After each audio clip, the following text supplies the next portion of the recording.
जड़े बहिता झी ता सांग को टिके से मोटा थिबो तार पीरियड्स रे टिके इरेगुलारिटी देखा होतबो ता सहित जदि ताकू कनसीव करिबारे किछि विलंब हैला आपण निश्चय सुनिथिबे के ना के कहिबार कि तार पीसीओएस किंबा पीसीओडी रो प्रॉब्लम अछि बोली।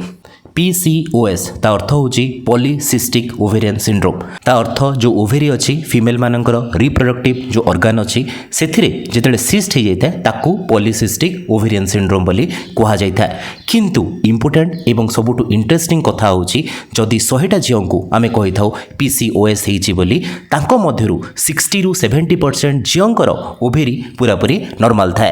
ता अर्थ तांकर ओवेरी रे सिस्ट न थाए किंतु आमे तांको कही था पॉलीसिस्टिक ओवेरी सिंड्रोम बोली।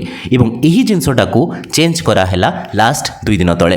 कौन चेंज कराला ना ये जो PCOS अच्छी तार नाटी को चेंज करी PMOS कराला।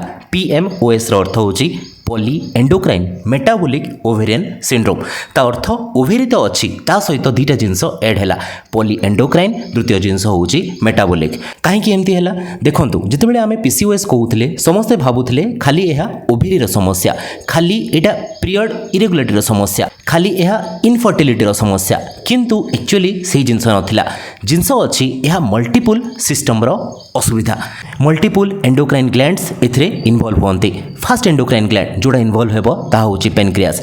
पेनक्रियास रु जो इंसुलिन बाहरिबो ताहा ठीक हिसाब रे काम करिबो नाही यहा को आमे इंसुलिन रेजिस्टेंस बोली कहि थाउ ताहा ही पारे। द्वितीय जिंस यहा इफेक्ट करिबो पिट्यूटरी को। पिट्यूटरी ग्लैंड रु हमर LH बाहरी थाए FSH बाहरी थाए ता हमर रिप्रोडक्शन रे हेल्प करथाए तार असुविधा हे पारे। द्वितीय जिंस हमर किडनी ऊपर गोटे छोट ग्लैंड अछि ताको आमे एड्रिनल ग्लैंड बोली कहि थाउ एवं सेथिरु हमर कॉर्टिसोल बाहरी थाए तार असुविधा हे पारि थाए। सेतिपाई ए जो डिजीज अछि खाली ओवेरी रो नुहे यहा होची मल्टीपल ग्लैंड्स रो ता सहित मेटाबॉलिक डिजीजेस को मध्य एथिरे इनक्लूड करा गला। मेटाबॉलिक डिजीज ता अर्थ इंसुलिन रेजिस्टेंस तो एथिरे रहुची ताहा सहित हमर कोलेस्ट्रॉल हे गला हमर ओबेसिटी हे गला एमती बहुत जिंस एथिरे ऐड करा गला। सेतिपाई मुख्यतः किछि सिम्पटम जदि आमे आम भितर देखुछु मोस्टली झियो माने जदि निज भितर देखुचंती तो से माने टिके सजाग हे जिबा कथा। को सिम्पटम फास्ट जिंस जोड़ा तो आपण जानिचंती आपनकर पीरियड्स जदि इरेगुलर होची। द्वितीय जिंस जदि आपण चेष्टा करिकि मध्य आपनकर मोटापा कमई पारु नाहंती।